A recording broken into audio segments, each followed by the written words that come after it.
inflation. That's certainly what they hate part inflation, of they hate riots, and they hate black women. They don't and they hate trans people. Oh God, John, we're not Dude, gonna. they just spent hundreds of millions They of dollars don't hate demonizing black trans people. And that's disgusting. Yeah, that we shouldn't talk. We're diving into what might be the most painfully awkward podcast moment in recent memory. Bill Maher sitting across from John Cryer on Club Random. Cryer, an aging Hollywood activist clinging to what's left of his cultural relevance, shows up and proceeds to deliver the most unhinged performance of his career.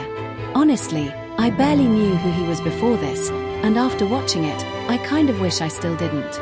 The man sits there praising Maher like he's some kind of philosophical guru, as if the guy who's proudly childless, high 90% of the time, and allergic to commitment is suddenly America's moral compass. And Maher, he doesn't just push back, he roasts Cryer right there on his own show.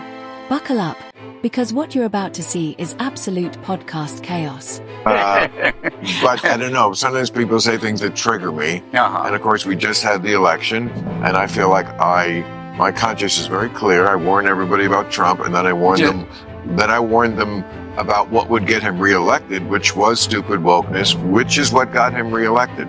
So I feel my conscience is very clear that I told you, and I told you, and I told you, and I lost fans for it. You know, lots of the super woke that like I'm not woke enough. Yeah, but like I think I had it right. Like, that kind of stuff is what lost the election for the Democrats. It's in all... Maybe part of it? I don't know. I think a lot... they have polling on it. Well, I think it's inflation. I think Americans hate inflation. That's certainly what they hate inflation, they hate riots, and they hate black women. They hate trans people. Oh, God, John, we're not Dude, they just spent hundreds of millions of dollars demonizing trans people. And that's disgusting. Yeah, we shouldn't talk politics. Okay, we shouldn't. Great. We don't have to. And this, you know, I mean, I have this kind of relationship with people on the right also who yeah, it's just going to take so long to even have this discussion. And I want, just like I would like to deprogram them, I feel like there's things that don't get in your bubble on the left that I would love to deprogram, but it's probably not the place to. Just listen to John Cryer's nervous laughter. It tells you everything. This guy genuinely believes Trump wasn't elected because of inflation, crime, or global instability, but because Americans just hate black women and trans people. Yes, that's a real quote. Usually, when people like Maher or David Pakman say nonsense, I assume they don't believe half of it, it's just for show. But Cryer, no, he means every word. He's not posturing, he's in it. And even Maher, who's no conservative saint, hits a wall.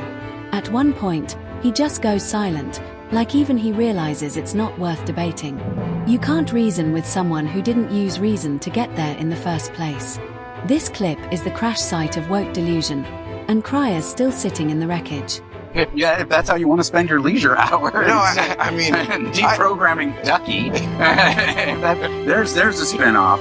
There's a spin-off, but I feel like the immigration argument gets sidetracked because people just assume that there's a lot of generalizations about immigrants that dehumanize them and are untrue. You are mad that they let that many immigrants in because you think they increase crime? Because they don't.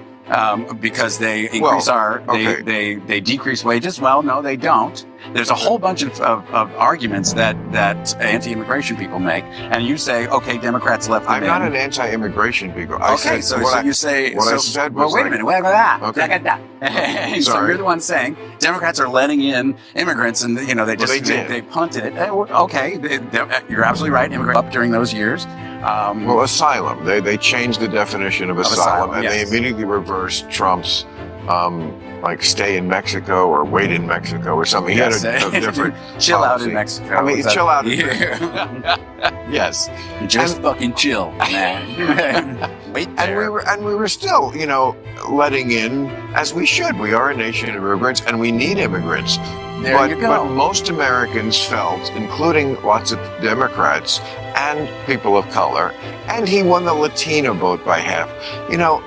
Come on, man. Like, at a certain point, everybody was around the idea that, okay, immigration, fine, but it has to be somewhat orderly. And not anyone. Yes. And again. And asylum had a certain specific meaning, which went up in the air. They overcorrected. You could be right. I don't know. Yeah. But I also feel like obviously you can say Democrats took too long to address it, but then they did. And Trump, of course, killed it. So he doesn't care about that. And again, you've been outspoken. That's true too. And I appreciate that, by the way, for you, that you were being outspoken. I appreciate that you lost fans. And they needed more free time. It's better that they don't watch your show. It actually is. I'm sorry? It actually is, because they're here's how I know. You ever watch someone realize they're losing the room in real time? That's John Cryer in this clip. Nervous chuckles, wide eyes, and a tidal wave of delusion.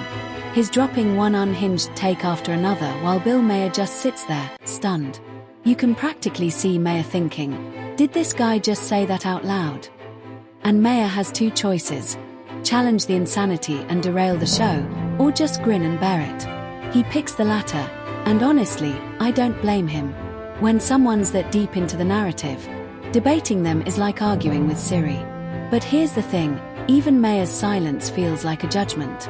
Let's unpack this disaster in real time. It used to be the conservatives, the Jerry Falwell types, who you would do a stick-up-their-ass joke about.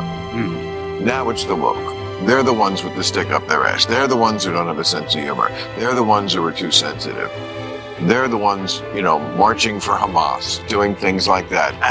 Again, I think conflating people marching for, to not have Israelis, the IDF carpet bombing is different than marching for Hamas. And yes, Hamas is a terrorist organization. They're a mafia organization. I do not support them in any way.